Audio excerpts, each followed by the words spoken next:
सो hello everyone, myself Mukul त्यागी।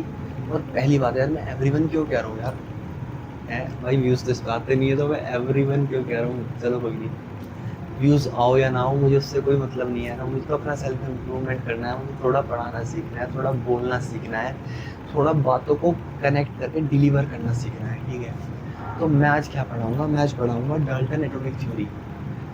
यानी Dalton क्या थे? एक साइंटिस्ट थे, एक भाई साहब थे हमारे, है ना? वो उसने क्या किया, उसने अपनी थ्योरी लाई। किसकी थ्योरी लाई? एटम्स के बारे में उसने कुछ अपनी थ्योरी दी, जिसमें उसने कुछ एटम्स के बारे में बताया। तो आज हम इस थ्योरी में उसके पोस्टुलेट्स और उसके ड्रॉबैक्स के बारे में बात करेंगे। अब तुम कहोगे पोस्टुलेट्स क्या है? पोस्टुलेट्स का मतलब क्या होता है? मैं बताता हूँ ना भाई, मैं क्यों खड़ा हूँ यहाँ पे बताऊंगा तो मैं। ठीक है, तो पोस्टुलेट्स का मतलब क्या होता है? पोस्टुलेट्स का मतलब होता है कि डाल्टन भाई ने क्या क्या बोला, उस उसके अपने एटम के बारे में क्या क्या बोला, क्या क्या पॉइंट दिए। अब वो पॉइंट सही भी हो सकते हैं, गलत भी हो सकते हैं, हमें नहीं पता। सब पता है हमें, लेकिन पोस्टुलेट्स का मतलब क्या होता है? उसने क्या क्या बातें बोली एटम के प्रति, है ना? अब वो सही भी हो सकती है, गलत भी हो सकती है, उसकी बात हम बाद में करेंगे। लेकिन पोस्टुलेट्स का सीधा साधा मतलब ये है कि उसने क्या क्या पॉइंट्स दिए हमें एटम के बारे में। उसके बाद हम पढ़ेंगे उसकी ड्रॉबैक्स, उसकी कमियां, क्या क्या वो चीज़ें नहीं समझा पाया, है ना? हमने जैसे जैसे साइंस इवोल्व हुई, हमने उससे क्वेश्चनिंग करना स्टार्ट किया, बेटा डाल्टन इधर आ जाओ, है ना? तुम, हमें पता है तुम अपने अपने ज़माने के जाने माने साइंटिस्ट हो, माना, लेकिन अब तुम हो गए हो पुराने। अब तुम्हारे साथ नए नए साइंटिस्ट भी आ गए हैं, तो नए नए साइंटिस्टों ने डिस्कवरी कर दी है ना?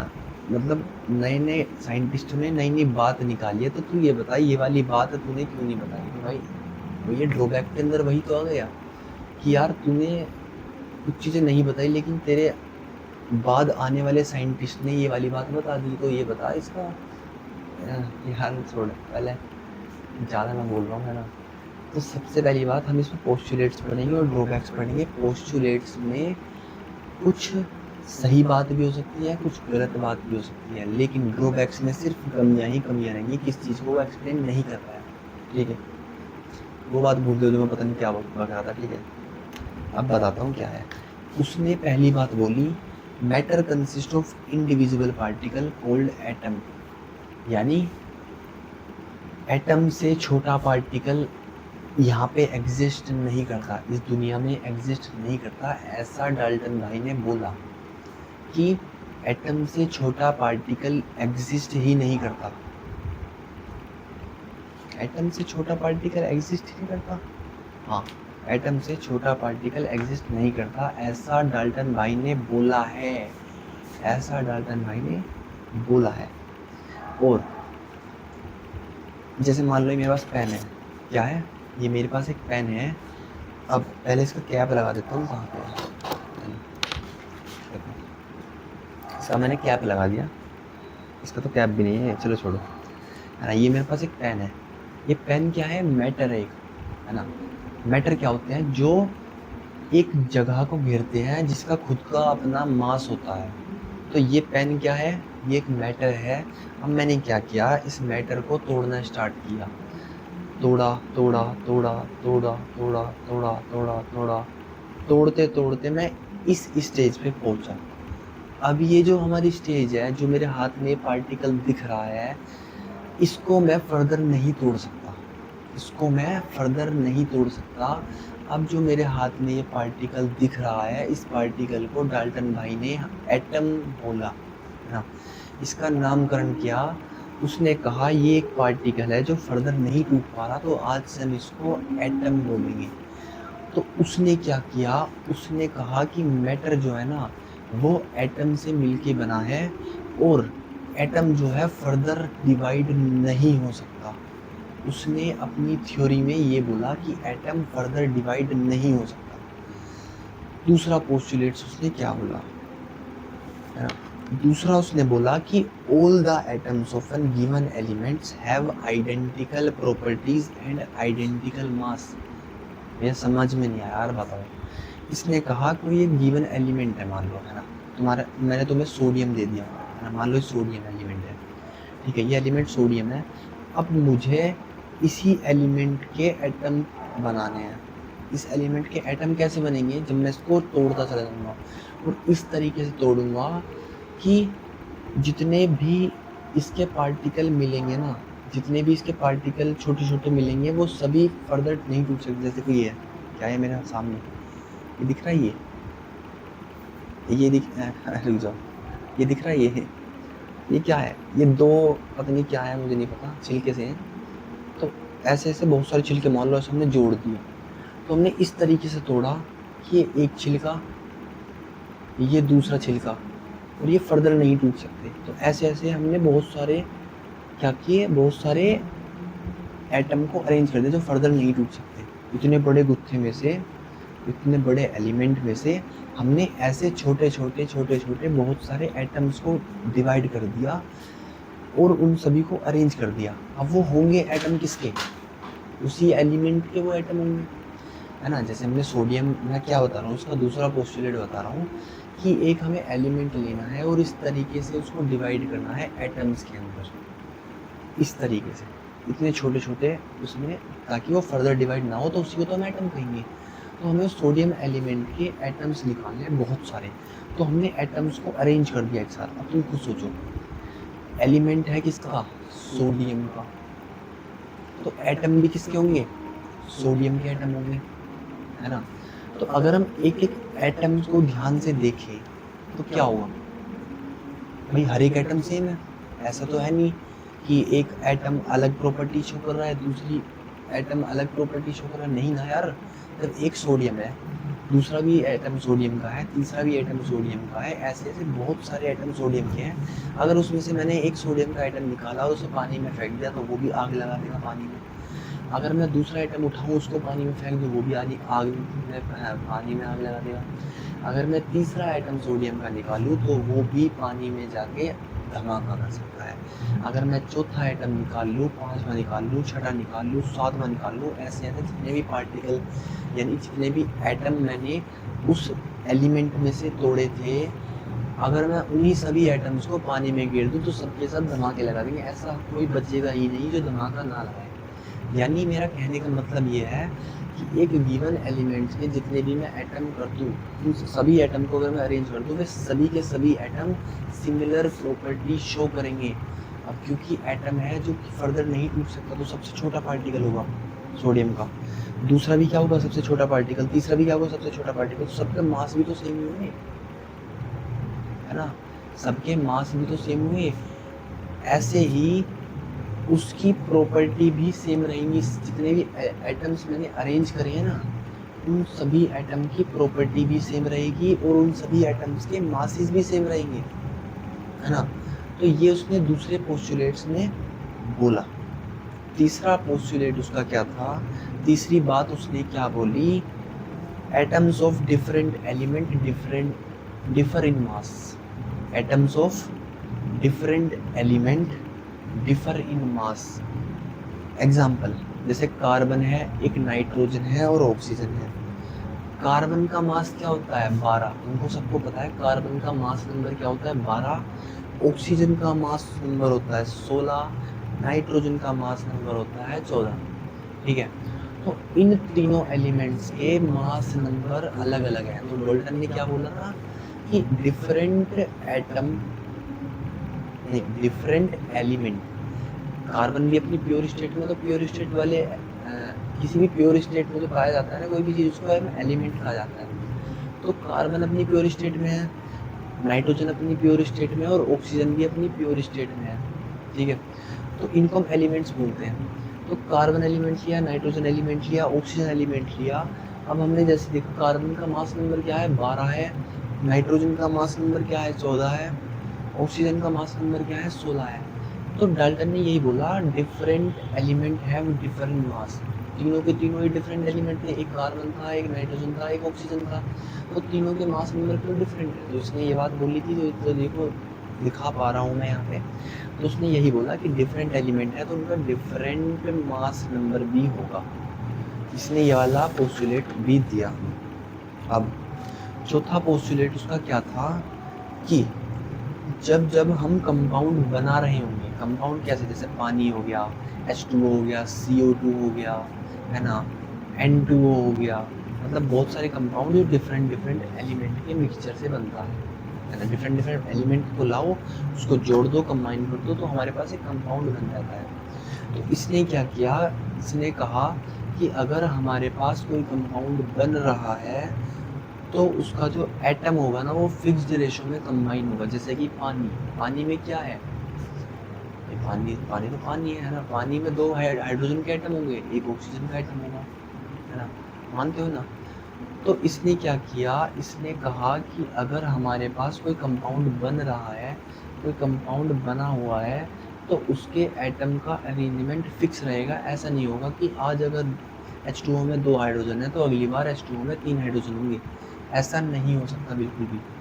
अगर पानी में दो हाइड्रोजन है और एक ऑक्सीजन का आइटम है, तो तुम कितना भी जोर लगा लो, कभी भी तुम 3 हाइड्रोजन और एक ऑक्सीजन वाला तुम पानी नहीं बना सकते। हमेशा पानी जब जब बनेगा तब तब हाइड्रोजन और ऑक्सीजन का रेशो 2:1 होगा, यानी 2 हाइड्रोजन होंगे और 1 ऑक्सीजन होगा। अगर ये रेशो फेल करा, अगर ये रेशो चेंज हुआ तो कभी भी हमारा पानी नहीं बनेगा। अगर हमने गलती से 2 हाइड्रोजन की जगह 1 हाइड्रोजन ले लिया और 1 ही ऑक्सीजन ले लिया तो HO बनेगा, जिससे हम पानी कभी बना ही नहीं सकते। अगर हम 2 हाइड्रोजन और 1 ऑक्सीजन की जगह हम 3 हाइड्रोजन 2 ऑक्सीजन ले लें तो भी हम पानी नहीं बना सकते। तो इसने क्या किया, ये बात पानी के लिए नहीं थी भाई ट्रू, मतलब पानी भी नहीं बना सकते अगर हम चेंज कर दे रेशो को। अगर और भी कंपाउंड है जैसे कि CO2 है, अगर हम CO2 में भी एटम के अरेंजमेंट को ऐसे चेंज कर दें, जैसे CO2 में क्या है, एक कार्बन है 2 ऑक्सीजन है, अगर हम इस रेशो को भी चेंज कर दें, मान लो हमने आज एक कार्बन न लेके आज हमने 2 कार्बन ले लिए, 2 ऑक्सीजन न लेके हमने 1 ऑक्सीजन ले लिया, तो क्या बना C2O। और C2O भाई कभी भी कार्बन डाइऑक्साइड नहीं होगा। मतलब अगर हमने नंबर ऑफ एटम चेंज कर दिए तो भाई हमारा वो कंपाउंड कभी बन ही नहीं पाएगा। तो इसका कहने का मतलब ये था कि कोई भी कंपाउंड जो इस दुनिया में एग्जिस्ट करता है वो फिक्स्ड नंबर ऑफ एटम में जुड़ा रहता है। अगर उसके एटम को चेंज किया तो भाई वो कंपाउंड कभी बन ही नहीं पाएगा, वो कंपाउंड कभी बन ही नहीं पाएगा। चौथा इसने बोला है पोस्टुलेट्स में कि chemical reaction involve reorganization of atom, there are neither be created nor be destroyed in a chemical reaction, है ना। सबसे पहले बताता हूँ रीऑर्गेनाइजेशन होता क्या है। जैसे कि एक रिएक्शन है हमारे पास NaOH प्लस HCl, यानी सोडियम हाइड्रोक्साइड को अगर हमने HCl से रिएक्ट करा तो क्या बनेगा, NaCl बनेगा और H2 बनेगा। स्टार्टिंग में क्या था, सोडियम और हाइड्रोक्साइड एक साथ था, यानी NaOH से एक साथ था, लेकिन रिएक्शन के बाद क्या हुआ, Na के साथ Cl चला गया और OH और H मिलके H2 बना लिया, ठीक है। यानी कि एक एटम अगर किसी और के साथ था तो अगली बार रिएक्शन के बाद वो किसी और के साथ चला गया, इसे कहते हैं हम रीअरेंजमेंट। कोई एटम अगर किसी के साथ जुड़ा हुआ है, अगर वो आगे जाके रिएक्शन के बाद किसी दूसरे एटम के साथ जुड़ जाता है तो हम इसको कहते हैं रीऑर्गेनाइज होना। तो इसमें कह रहा है chemical reaction involve reorganization of atom. अगर कोई केमिकल रिएक्शन हो रही है तो उसमें क्या होता है, रीऑर्गेनाइजेशन ऑफ एटम होता है ना। वो हमें दिख रहा है कि भाई एक एटम दूसरे एटम के साथ जा रहा है तो रीऑर्गेनाइज हो रहा है। और आगे लिखा है कि ये जो एटम है ना, ये हम ना तो क्रिएट कर सकते ना ही डिस्ट्रॉय कर सकते। इसका मतलब क्या है, रिएक्शन हो रही है, अब देखो ध्यान से देखना, NaOH प्लस HCl में जब ये रिएक्ट करते हैं तो बनता है NaCl प्लस H2O। तो लेफ्ट साइड कितने आइटम है Na के, लेफ्ट साइड सिर्फ एक Na का आइटम है, 2 हाइड्रोजन के आइटम है, 1 ऑक्सीजन का आइटम है और 1 Cl का आइटम है। जैसे ही रिएक्शन होती है तो कितने नंबर ऑफ आइटम आते हैं, वहाँ भी क्या देखा हमने, 1 सोडियम का आइटम, 1 क्लोरीन का आइटम, 2 हाइड्रोजन के आइटम और 1 ऑक्सीजन का आइटम। यानी जितने number of atom left side में थे उतने number of atom right side में भी हमारे पास रहे। इससे हमने क्या सीखा कि यार एटम जो है वो डिस्ट्रॉय ही नहीं हुआ। हम ऐसा नहीं कर सकते कि यार अगर लेफ्ट साइड में 5, अगर देखो यहाँ पे क्या था, लेफ्ट साइड में एक सोडियम का एटम था, तो राइट साइड में भी एक ही सोडियम का एटम हुआ है। ऐसा नहीं हुआ कि भाई लेफ्ट साइड में एक सोडियम का एटम था तो राइट साइड में 5 सोडियम के एटम हो गए, ऐसा नहीं हुआ। यानी क्रिएट नहीं हुआ, एटम क्रिएट नहीं हुआ है ना, मैटर क्रिएट नहीं हुआ। और अगर एक सोडियम का एटम इधर है तो रिएक्शन के बाद ऐसा नहीं हुआ कि हमारा आधा सोडियम बचा, नहीं हुआ ना ऐसा। यानी it can neither be created और नॉट बी डिस्ट्रॉय, यानी कि हम ना तो उसको बना सकते, एक है तो एक ही रहेगा, आधा है तो आधा ही रहेगा, ना हम एक से डबल कर सकते, ना हम एक से आधा कर सकते, है ना। It can not be neither be created और नॉट बी डिस्ट्रॉयड। भाई अंग्रेजी ज़्यादा हो रही है, ठीक है। तो अब हम इसकी कमियों के बारे में आते हैं, ठीक है। अब हम इसके ड्रॉबैक्स के बारे में आते हैं, यानी जो चीज़ ये एक्सप्लेन कर ही नहीं पाया। क्या क्या चीज़ें ऐसी थी जो एक्सप्लेन नहीं कर पाया। पहला, इसने क्या कहा था सबसे पहले अपने, इसने पोस्टुलेट में क्या बोला था, सबसे पहला पोस्टुलेट था इसका कि एटम जो है ना वो सबसे छोटा पार्टिकल है, उससे छोटा पार्टिकल एग्जिस्ट ही नहीं करता, ऐसा उसने डाल्टन ने अपनी थ्योरी में बोला। लेकिन जैसे जैसे साइंस एवॉल्व हुई, बहुत सारे साइंटिस्ट आए तो उन्होंने देखा कि मैटर जो है ना वो एटम से तो मिलके बना है, लेकिन एटम को भी फर्दर हम डिवाइड कर सकते हैं। किसमें? इलेक्ट्रॉन, प्रोटॉन और न्यूट्रॉन। हम इन 3 पार्टिकल में एटम को डिवाइड कर सकते हैं। इन तीनों पार्टिकल को मिला के हम बोलते हैं सब एटॉमिक पार्टिकल, यानी जिन तीनों पार्टिकल से एटम मिलके बना है उनको क्या बोला गया, सब एटॉमिक पार्टिकल। वैसे हमारी भाई है ना, हमारी दुनिया में बहुत सारे सब एटॉमिक पार्टिकल एग्जिस्ट करते हैं, है ना, बहुत सारे करते हैं। लेकिन हमें सिर्फ 3 के बारे में पढ़ना है, जिसका नाम है प्रोटॉन, इलेक्ट्रॉन और न्यूट्रॉन। हमें इन तीनों के बारे में ही पढ़ना है आगे आने वाले सिलेबस में। यानी 11-12 तक तुम सिर्फ प्रोटॉन, इलेक्ट्रॉन और न्यूट्रॉन के बारे में ही पढ़ोगे, जिनको एज सब एटॉमिक पार्टिकल जाना जाता है, जिससे मिलके एटम बना हो। देख रहे हो, मतलब डाल्टन ने क्या बोला कि एटम से छोटा पार्टिकल है ही नहीं। लेकिन जैसे जैसे साइंस इवॉल्व हुई तो गलतियाँ आई, है ना, लोगों ने गलतियाँ निकाली, उसकी ड्रॉबैक्स निकाले कि भाई तूने ये बोला था कि मैटर से छोटा पार्टिकल एटम होता है और एटम को फर्दर डिवाइड नहीं कर सकते, लेकिन देख एटम से भी छोटा पार्टिकल है, एटम से भी छोटा पार्टिकल है जिसको बोला गया इलेक्ट्रॉन, प्रोटॉन और न्यूट्रॉन। तो यहाँ पे जब हमने पूछा ना उससे कि यार भाई ऐसे, भाई तूने तो गलत बता दिया, है ना, तो उसने कहा यार मुझे नहीं पता। क्यों? क्योंकि यार उसकी थ्योरी इनिशियल थी, सबसे पहली थ्योरी थी, तो उस टाइम उसे ये नहीं पता था कि इलेक्ट्रॉन, प्रोटॉन, न्यूट्रॉन नाम की भी चीज़ होती है। जैसे जैसे आगे बढ़ते रहे तो तब जाके हमें पता चला कि यार इलेक्ट्रॉन, प्रोटॉन, न्यूट्रॉन होते हैं। तो जिस टाइम हमने उससे पूछा कि यार ये इलेक्ट्रॉन, प्रोटॉन, न्यूट्रॉन भी तो होते हैं, वो कहता है मुझे नहीं पता यार, है ना। जब मैंने अपनी थ्योरी ईजाद करी थी उस टाइम पे मुझे इलेक्ट्रॉन, प्रोटॉन, न्यूट्रॉन के बारे में कुछ नहीं पता था, तो मेरे से तो भाई तुम पूछ ही मत, गलती निकालनी हो गलती निकाल दे, लेकिन मेरी भाई वो मत कर यार कि यार तुझे पता है कि मैंने ये चीज़ निकाली, भाई मेरी बुराई मत कर, गलती निकालनी हो निकाल दे।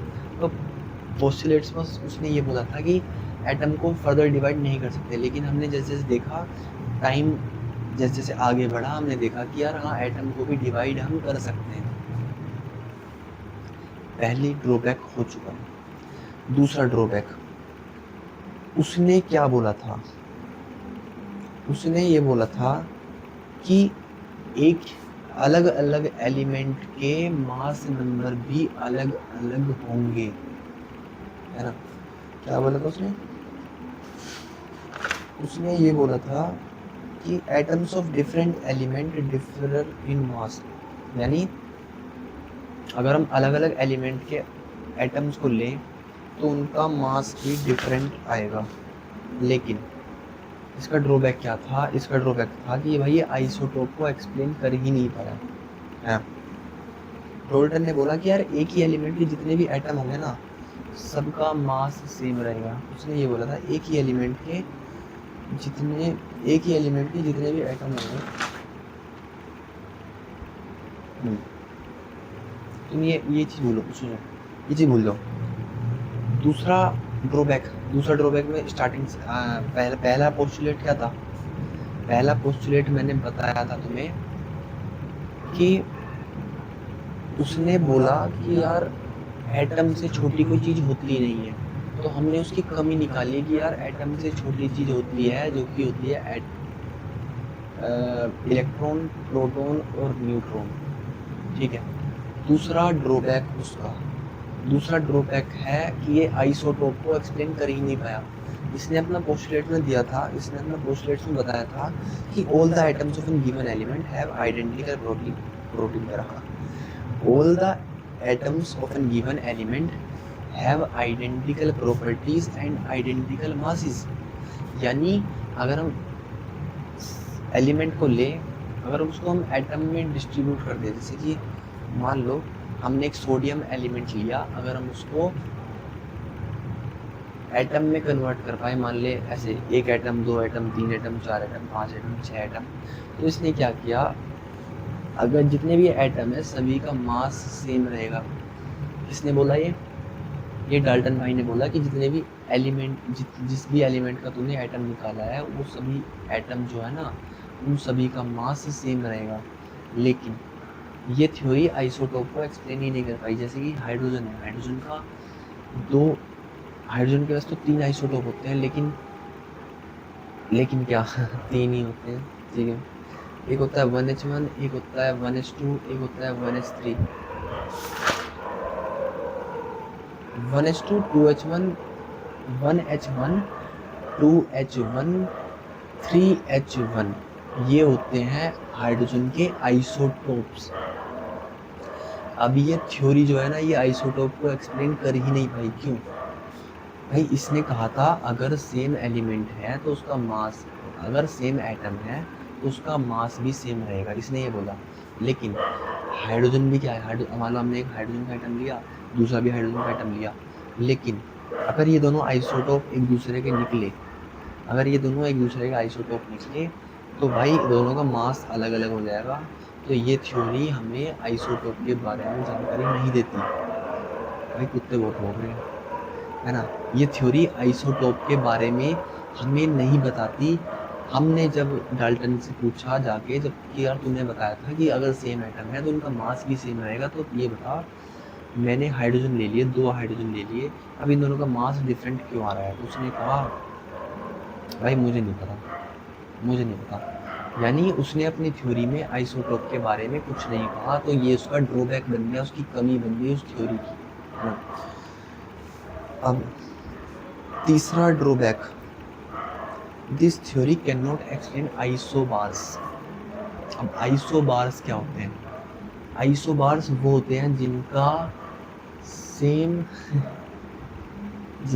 सेम मास नंबर होता है, लेकिन एलिमेंट का जो है ना, क्या होते हैं भाई, ये जो नंबरिंग करते हैं जैसे 1 2 3 4, एटॉमिक नंबर, है ना, एटॉमिक नंबर।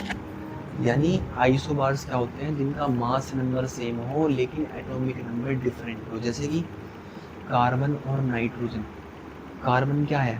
कार्बन का एटॉमिक नंबर 6 है, नाइट्रोजन का एटॉमिक नंबर क्या है? 7 है, तो दोनों का एटॉमिक नंबर तो डिफरेंट हो गया, लेकिन मास नंबर इन दोनों का सेम है। तुम कहोगे भाई कार्बन और नाइट्रोजन तो अलग अलग है, तो इनका मास नंबर भी तो अलग अलग होगा।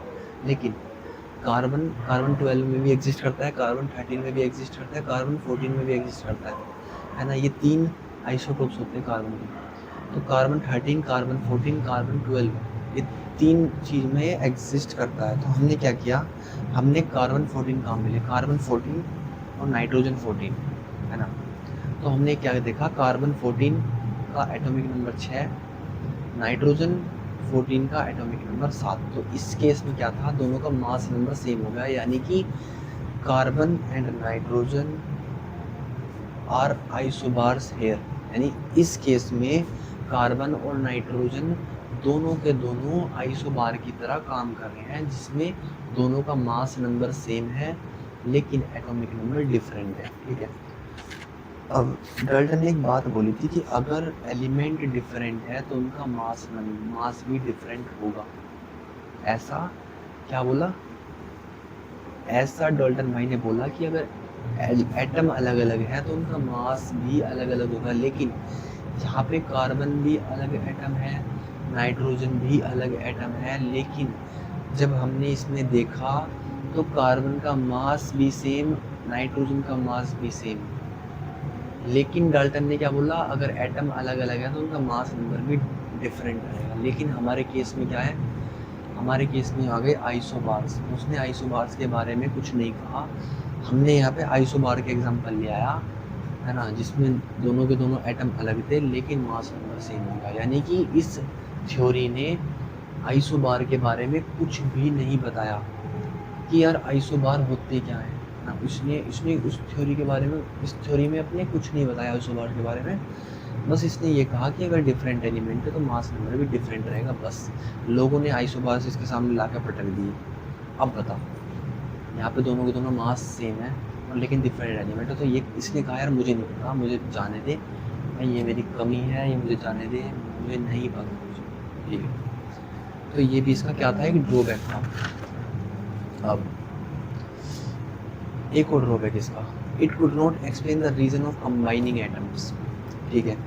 अब भाई कंपाउंड बना रहा है, इन्हें कहा कि भाई कंपाउंड बन रहे हैं, ठीक है, कंपाउंड बन रहे हैं, अलग अलग एटम अलग अलग एलिमेंट्स आपस में कंबाइन होके कंपाउंड्स बना रहे हैं, लेकिन इसने ये नहीं बताया कि यार कंपाउंड्स बन क्यों रहे हैं, है ना।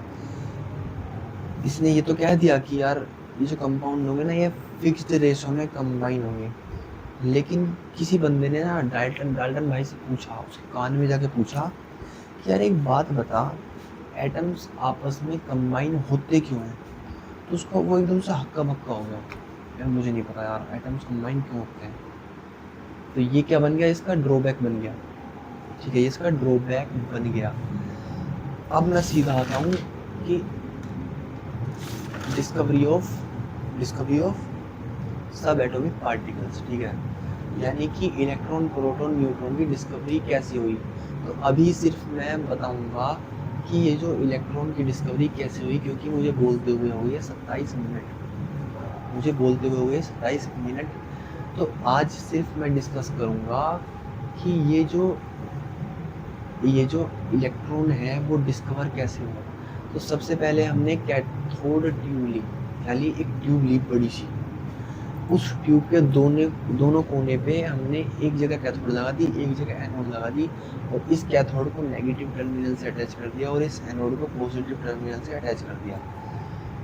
यानी कैथोड और एनोड को दोनों को एक बैटरी से कनेक्ट कर दिया, और हमने उस बैटरी का वोल्टेज बहुत बढ़ा दिया, बहुत सारा, मतलब ऐसा मान लो 10,000 से 20,000 वोल्टेज की रेंज में हमने उसका वोल्टेज को बढ़ा दिया।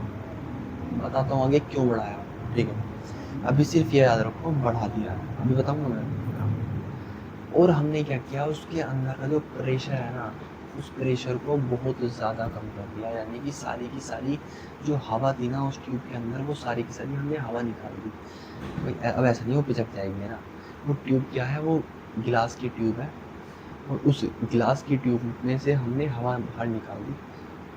अब वो ऐसे कैसी ट्यूब जमी हुई है एक जगह, ठीक है, हमने उस हवा को बस निकाल दिया है, यानी प्रेशर को हमने रिड्यूस कर दिया, प्रेशर को हमने रिड्यूस कर दिया। अब तुम देखो, जैसे ही हमने, और जब हमने इसका प्रेशर जब हमने रिड्यूस कर दिया ना, हमने उसके बाद क्या किया, हमने उसमें हाइड्रोजन गैस भर दी। अब ज़रूरी नहीं कि सिर्फ हाइड्रोजन गैस ही भरो, गैस तुम और भी भर सकते हो ना, गैस तुम और भी भर सकते हो, ज़रूरी नहीं कि तुम सिर्फ हाइड्रोजन गैस ही भरो, ठीक है।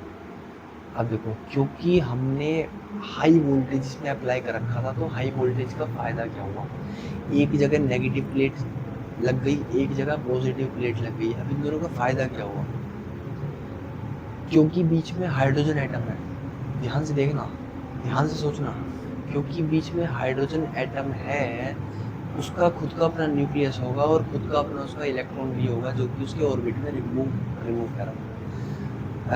कर रहा होगा, है ना। उसका खुद का इलेक्ट्रॉन उसके न्यूक्लियस के चारों ओर रिवॉल्व कर रहा होगा, तो क्या होगा जब हम उसके आसपास बहुत तगड़ी इलेक्ट्रिक फील्ड जनरेट करेंगे। इलेक्ट्रिक फील्ड मतलब क्या, पॉजिटिव और नेगेटिव प्लेट क्रिएट करेंगे, तो क्या होगा, जो हाइड्रोजन का इलेक्ट्रॉन होगा ना, सोचो यहाँ पे मेरा इलेक्ट्रॉन, यहाँ पे मेरा नेगेटिव चार्ज है, यहाँ पे मेरा पॉजिटिव चार्ज है और बीच में इलेक्ट्रॉन है जो कि ऐसे ऐसे घूम रहा है ना, ऐसे ऐसे घूम रहा है इलेक्ट्रॉन। तो अगर मैंने यहाँ बहुत ज़्यादा नेगेटिव और यहाँ पे बहुत ज़्यादा पॉजिटिव क्रिएट कर दिया, तो क्या होगा, वो जो इलेक्ट्रॉन होगा ना, वो इलेक्ट्रॉन यहाँ से तो रिपेल खाएगा, है ना, वो इलेक्ट्रॉन ऐसे घूम रहा है, ठीक है।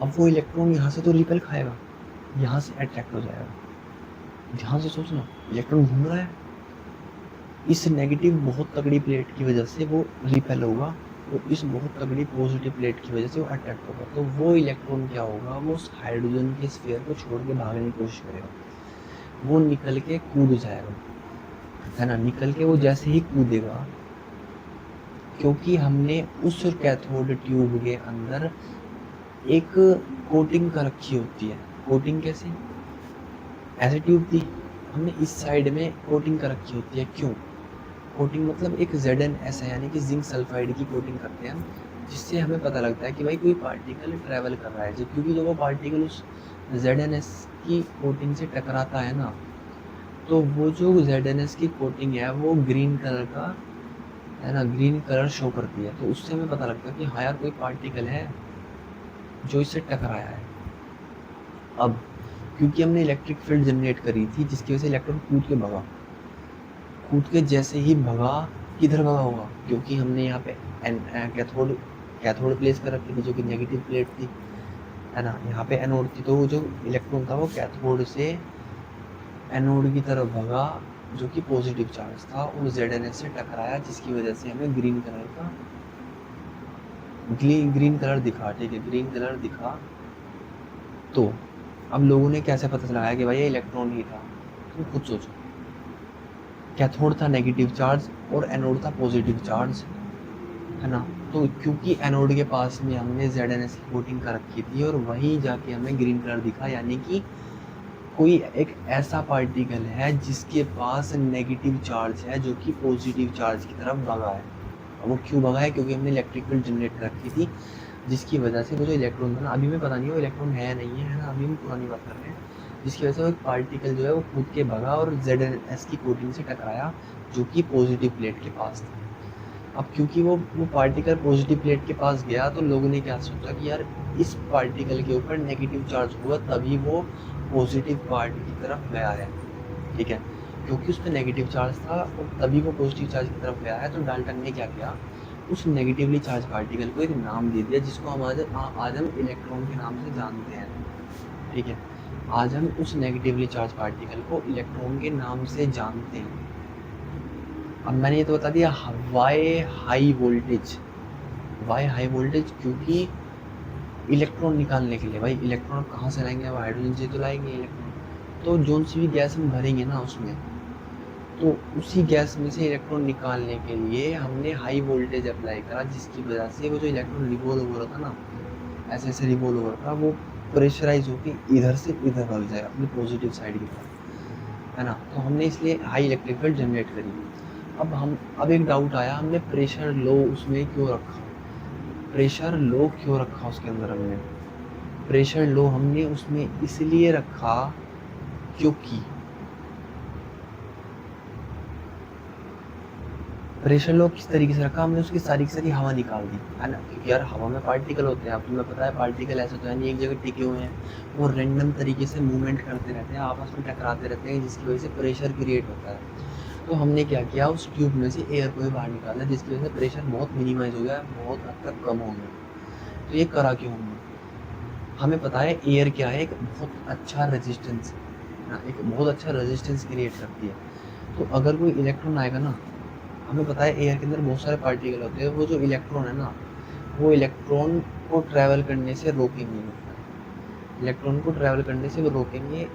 तो वे जो एयर के पार्टिकल है ना, वो उस इलेक्ट्रॉन के पाथ में बाधा बनेंगे, तो जिसकी वजह से इलेक्ट्रॉन का जो मूवमेंट है ना वो स्लो हो सकता है ना, बिगड़ सकता है उसका इलेक्ट्रॉन का जो मूवमेंट है। इसलिए हमने क्या किया, हमने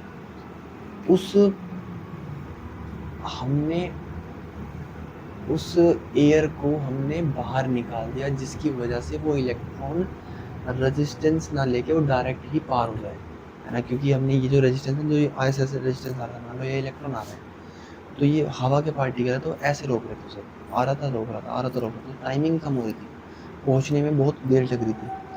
अब क्या करा हमने, उस हवा को ही निकाल दिया, तो इलेक्ट्रॉन डायरेक्ट गए, इलेक्ट्रॉन डायरेक्ट जाने लग गया। अब क्योंकि बहुत सारे हाइड्रोजन के एटम्स होंगे, ऐसा तो है नहीं यार एक ही एटम डाला होगा हमने उस ट्यूब में, बहुत सारे एटम्स होंगे, बहुत सारे एटम्स होंगे, तो बहुत सारे इलेक्ट्रॉन्स भी उसमें से इजैकुलेट हुए होंगे, ठीक है, बहुत सारे इलेक्ट्रॉन भी उसमें से इजैकुलेट हुए होंगे। तो जब बहुत सारे इलेक्ट्रॉन इजैकुलेट हुए, तो एक पाथ उन्होंने बनाया, है ना, एक पाथ उन्होंने क्रिएट करा, जैसे कि है ना, ऐसे से इलेक्ट्रॉन जा रहे थे इस डायरेक्शन में, तो वो एक स्ट्रीम की तरह दिख रहे थे, है ना। हमें हमें हमें तो नहीं दिख रहे थे भाई, हम अपनी आंखों से नहीं देख सकते हम क्या छोड़ रहे हो, मैं पहले बता रहा हूँ। तो साइंटिस्टों ने क्या नोटिस करा कि वो एक स्ट्रीम की तरह फ्लो हो रहे इलेक्ट्रॉन, तो उन्हीं इलेक्ट्रॉन की स्ट्रीम को उसने नाम दिया कैथोड रे, है ना, कैथोड रे। तो अगर कोई कहे कि कैथोड रे है क्या, तुम गर्व से बोलना कि इलेक्ट्रॉन, बहुत सारे इलेक्ट्रॉन की स्ट्रीम को हम कैथोड रे कहते हैं। तो उसने नामकरण किया कि भाई ये जो इलेक्ट्रॉन है ना, जो कि एक स्ट्रीम में बह रहे हैं, उसको आज से हम कैथोड रे बोलेंगे, ठीक है। अब एक टर्म आती है इलेक्ट्रिकल डिस्चार्ज। इलेक्ट्रिकल डिस्चार्ज क्या है? Electrical conductance through gases in an applied electric field, है ना।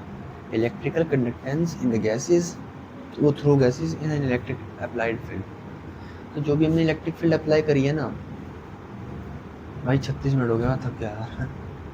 तो जो भी हमने इलेक्ट्रिक फील्ड अप्लाई करी है ना, उस इलेक्ट्रिक फील्ड को क्रिएट होने की वजह से जो बीच में गैस थी ना हमारी, वो गैस इलेक्ट्रॉन लूज करने लगी। तो बहुत सारे एटम्स थे, हाइड्रोजन के बहुत सारे एटम्स होंगे उसके अंदर, तो वो इलेक्ट्रॉन लूज करती गई। और तुम्हें पता है वो इलेक्ट्रॉन नेगेटिव प्लेट से पॉजिटिव प्लेट से अब जैसे ही जा रहे होंगे, तो कहीं ना कहीं वो इलेक्ट्रिसिटी कंडक्ट करने वाले हैं, है ना। तुम्हें पता है मूवमेंट ऑफ इलेक्ट्रॉन क्या है?